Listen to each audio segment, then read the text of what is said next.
오늘도 이 하루 우리의 삶을 살도록 호흡을 허락하시며 우리의 생명을 지탱하시는 변함없으신 아버지 하나님, 수많은 이들이 생사의 갈림길에 서 있습니다.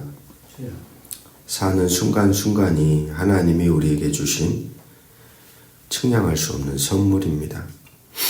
주신 분의 마음과 사랑 그리고 그분의 뜻을 생각하며 오늘도 우리에게 주어진 이 삶을, 내게 허락된 삶을 당신이 기뻐하는 삶의 자리에 세우며 또 조각해가는 복된 존재로 오늘도 살아가고자 당신의 말씀 앞에 서오니 성령께서 오늘도 우리의 마음과 생각과 삶을 친히 주장하여 주옵소서.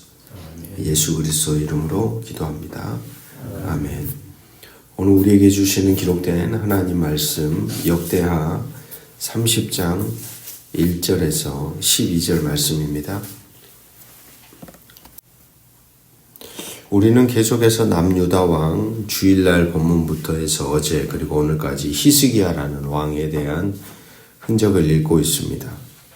멸망 직전에 북이스라엘까지 포함하여 온 이스라엘에게 유월절을 지키도록 선포하는 오늘 본문의 말씀. 이 본문은 열왕기서에는 언급되지 않는 역대기서만의 독특하고 감동적인 기록입니다.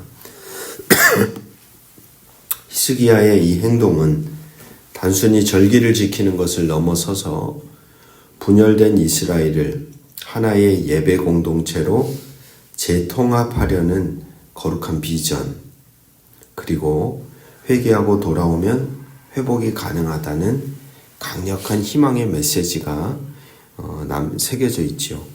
1절에서 5절을 보면 히스기야는 남유다 백성뿐 아니라 에브라임과 므낫세 지파를 포함한 온 이스라엘에게 편지를 보내 예루살렘으로 와서 유월절을 지키도록 초대합니다. 이 명령은 당시 정치적 현실, 즉 남과 북의 분열을 인정하지 않고 전 이스라엘을 하나님의 언약 안에 있는 하나의 백성으로 생각하고 있는 히스기야의 비전을 보여줍니다. 그동안 우리가 본 것처럼 남한과 북한처럼 이스라엘은 남유다, 북이스라엘이라는 두 나라로 나뉘어져 계속 유지되어 왔었거든요. 하지만 히스기야는 두 나라가 아니라 우리는 한 민족이다, 한 나라다, 하나님과 언약을 맺은 하나의 백성이다 라는 걸 이 명령을 통하여 보여주고 있는 것이죠. 이들은 유월절을 유월 율법대로 둘째 달에 지키기로 결정했는데 이것은 예배의 성결함이 시간적 제약보다 우선했음을 강조합니다. 유월절의 본래 날짜는 첫째 달 14일입니다. 이 날짜를 지키는 게 율법에 대한 1차적인 순종입니다. 하지만 오늘 말씀 속에서 히스기야가 개혁을 시작했을 때 성전은 정화되었지만 제사장들은 오랜 악행의 영향으로 자신들을 정결하게 할 시간이 부족했습니다. 그리고 이 소식을 듣고 예루살렘에 모여야 할 백성들 역시 아직 충분히 준비되지 못했던 겁니다. 히스기야 왕과 방백들은 고민 끝에 율법이 예외적으로 허락한 규정인 첫째 달이 아니라 둘째 달 유월절을 따르기로 결정한 겁니다. 이 결정의 중요함은 바로 날짜, 시간적 제약을 맞추는 것보다 예배를 올바르고 거룩하게 드리는 것, 그것이 훨씬 중요하다는 신앙의 원칙을 보여주는 데 있습니다. 생각해 보십시오. 제사장이 성결하지 못하면 드려지는 제사가 하나님께 합당하게 받아들여질 수 없죠.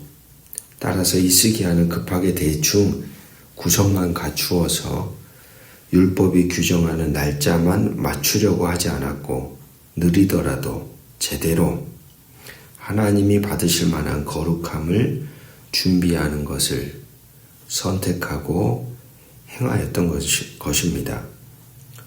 이것은 히스기야의 개혁이 외형적인 신용이 아니라 율법의 정신을 철저히 따르고 예배의 성결함을 최고 가치로 삼았음을 보여주는 증거입니다. 이러한 흔적은 오늘 우리의 삶, 우리가 드리는 예배에 대해 다시 한번 생각하게 합니다. 6절에서 9절을 보시면 히스기야는 북이스라엘 전역에 전령을 보냅니다. 그리고 강력한 회개의 메시지를 전달합니다. 이렇게 말합니다. 너희 조상들 같이 여호와께 범죄하지 말라. 그리고 여호와께로 돌아오라. 이 간절한 초청에는 놀라운 약속이 담겨 있습니다. 만일 너희들이 어떤 자리에 서 있더라도 회개하고 돌아서면 하나님께서 포로로 잡혀간 자들에게도 은혜를 베푸시어 본향으로 돌아오게 하실 약속이 있다는 사실입니다. 이 편지의 메시지는 역대기서 전체를 관통하는 하나의 핵심적인 사상을 담고 있습니다. 그것은 바로 회개 그리고 돌아옴입니다. 회개와 돌아옴이 심판을 피하고 회복을 얻는 유일한 길임을 말해줍니다. 우리는 어떤 죄악과 실패의 자리에 있든지 하나님은 여전히 우리에게 돌아오라고 손짓하십니다. 우리의 과거의 죄악과 실패에 갇혀 절망할 게 아니라 하나님의 자비하심과 약속을 믿고 지금 그분께로 돌아오라는 것이죠.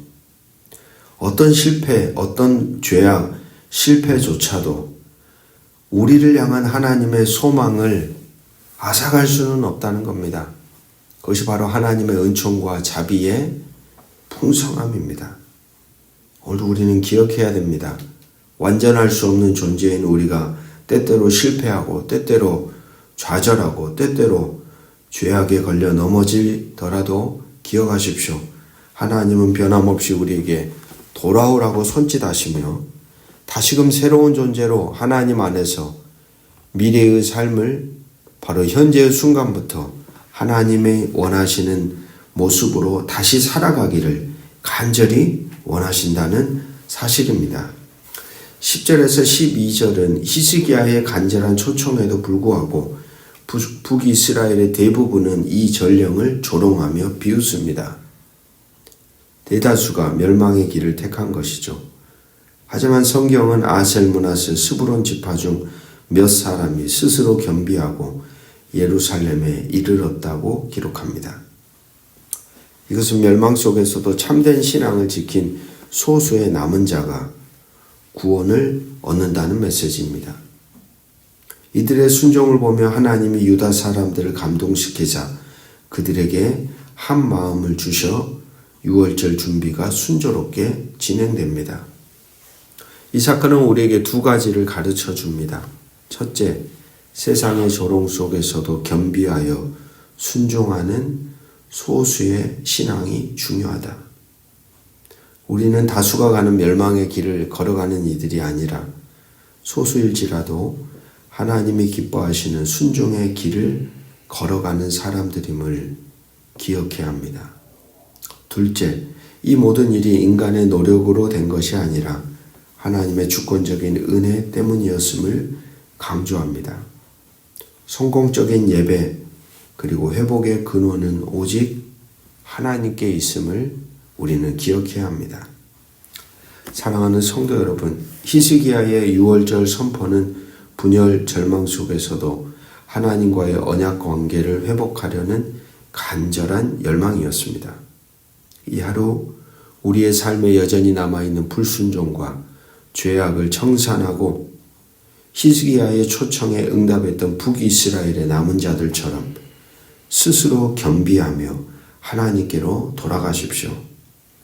우리의 회개를 통해 하나님께서는 우리를 만나시며 우리의 삶을 당신의 한결같은 은혜와 당신의 뜻과 계획의 길로 우리를 회복시키며 인도하여 주실 것을 믿습니다. 기도하겠습니다. 세상의 조롱 속에서도 겸비하여 하나님께 돌아가는 것이 심판을 피하고 당신이 원하시는 뜻을 이루는 유일한 길입니다. 자비로우신 하나님, 우리의 어리석음과 완악함을 용서하여 주시고 당신의 간절한 초청에 오늘도 응답하며 살아가길 원합니다. 우리의 마음을 감동시켜 주시고 한 마음으로 당신을 찾게 하시고 분열과 절망 속에서도 당신과의 언약을 굳게 지키는 거룩한 남은 자가 되게 하여 주옵소서. 예수 그리스도 이름으로 기도드립니다. 아멘.